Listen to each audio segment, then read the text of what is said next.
చాలా బాధ అనిపించింది. లాస్ట్ టైం మీకు ఫస్ట్ ఇంటర్వ్యూ మీకే ఇచ్చాను. అవును. మాకే. ఇంటర్వ్యూ ఇచ్చేటప్పుడు కూడా నాకు బాధ తట్టుకోలేక అనరాని మాట కూడా అని మళ్ళీ నేను వెంటనే డిలీట్ చేయించా. హ్మ్. అంటే నా వల్ల కాలేదు. ఎందుకంటే గేమ్ చేంజర్ ఫ్లాప్ అంటే మాత్రం నేను ఒప్పుకోను. ఫ్లాప్ అంటే ఇప్పటికి ఒప్పుకోను. హ్మ్. ఓకే. సబ్జెక్ట్ మంచి సినిమా, మంచి సబ్జెక్టు, ఒక తండ్రి క్యారెక్టర్ అద్భుతమైన క్యారెక్టరు, ఒక కొడుకు క్యారెక్టరు, అసలు సూపర్బ్ సబ్జెక్టు. ఒక ఎలక్షన్ అంటే ఎలా ఉండాలి, ఒక చీఫ్ మినిస్టర్ అంటే ఎలా ఉండాలి, ఒక ఐఏఎస్ ఆఫీసర్ అంటే ఎలా ఉండాలి, ఒక ఐపీఎస్ ఆఫీసర్ అంటే ఎలా ఉండాలి. ఆ సినిమా ఐపీఎస్ ఇప్పుడున్న ఐపీఎస్, ఐఏఎస్‌లు ఆ సినిమాను చూసి నేర్చుకోమని అడుగుతున్నా.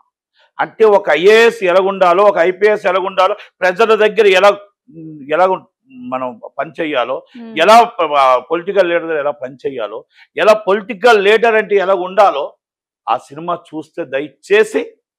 And IAS and IPS and political leaders is a movie watch is the game changer. అంటే హ్మ్. ఆ గేమ్ చేంజర్ చూస్తే తెలుస్తుంది. అందుకే ఎందుకు నేషనల్ అవార్డు రాకూడదు, హ్మ్. అది ఫ్లాప్ కాదు అనేది నా వాదన. హ్మ్.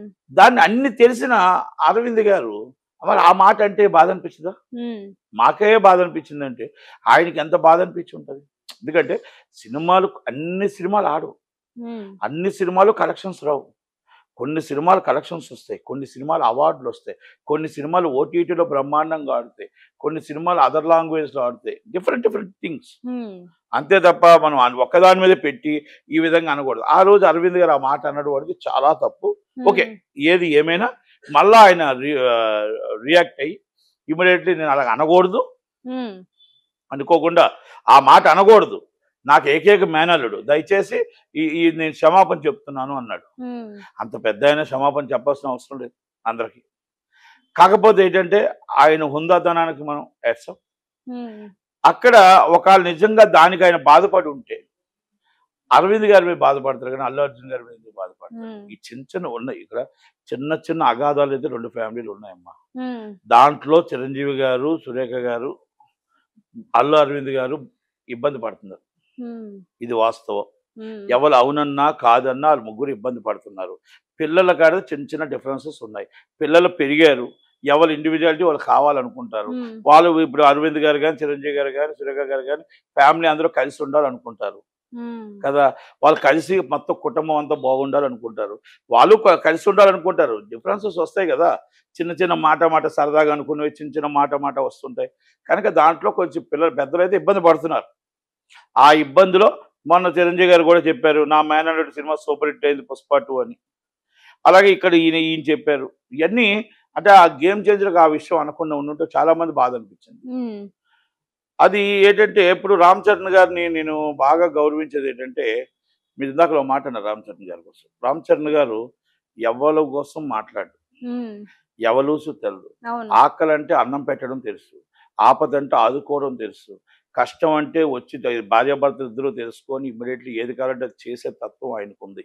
కనుక బయటికి అయన్నీ చేసినవి గూడా బయటికి చెప్పుకునే తత్వం గూడా ఆయనకి లేదు. పలానా దగ్గర నేను చేసిన ఫోటో గూడా ఏయించుకోడు. అసలు పలానా దగ్గర చేసిన మూడో వ్యక్తికి గూడా తెలీదు. అలా చేసుకుంటూ వెళ్ళిన వ్యక్తి అసలు ఎవరి కోసం డిస్కస్ చేయలేని వ్యక్తి కోసం మాట్లాడడం అంటే కొంచెం బాధ అనిపించింది. ఎందుకంటే హ్మ్. ఇంకో సినిమా కోసం గాదు, ఇంకో మనిషి కోసం కూడా కామెంట్ చేయరు వాళ్ళు. అలాంటిది ఆయన కోసం మాట్లాడడం అనేది కొంచెం అందరికీ హ్మ్. బాధ అనిపించింది. హ్మ్. ఎందుకంటే ఆయన వ్యక్తిగతంగా చాలా మంది ఫ్యాన్స్ ఉంటారు. హ్మ్. మెగా ఫ్యాన్స్ వేరు. వ్యక్తిగతంగా అభిమానించే వాళ్ళు ఉంటారు. హ్మ్. వ్యక్తిగతంగా నేను అభిమానిస్తాను ఆయన్ని. హ్మ్. వ్యక్తిగతంగా భార్యాభర్తలు ఇద్దరిని నేను అభిమానిస్తాను. నాకు చిరంజీవి గారి కంటే రామ్ చరణ్ గారి ఫ్యామిలీ ఇష్టం. హ్మ్. నాకు చిరంజీవి గారి కంటే. అంటే ఆయన వ్యక్తిత్వం అలాంటి మంచి మనిషి. కనుక హ్మ్. ఆ వ్యక్తిని ఎప్పుడైతే అన్నారో చాలా మందికి బాధ అనిపించింది. హ్మ్. అంటే నాకు సినిమా నేను చెప్పాను కదా! ఆ సినిమా కోసం మాట్లాడినా, ఆయన కోసం మాట్లాడినా కొంచెం నేను బాధపడతాను. అందుకే నేను ఆ రోజు అంత ఎమోషనల్ అయ్యాను. సినిమా కోసం ఈరోజు కూడా చెప్తున్నా 100% నా వ్యక్తిగత అభిప్రాయం నేషనల్ అవార్డ్ రావాల్సిందే. నేషనల్ అవార్డ్ ఈ సినిమాకి రాకపోతే ఇంకా సినిమా అవార్డుల మీద మనం నమ్మకం పెట్టుకోవడం కూడా వేస్ట్ అని అనుకుంటున్నాను. హ్మ్. ఎందుకంటే ఇప్పుడు దొంగలకి అవార్డు ఇస్తారా? ఇంకోళ్ళకి అవార్డు ఇస్తారా? కాదు కదా! సమాజానికి ఒక మంచి జరిగే సినిమాకి అవార్డ్ రావాలి. హ్మ్. కానీ వస్తదని అనుకుంటున్నాను. హ్మ్.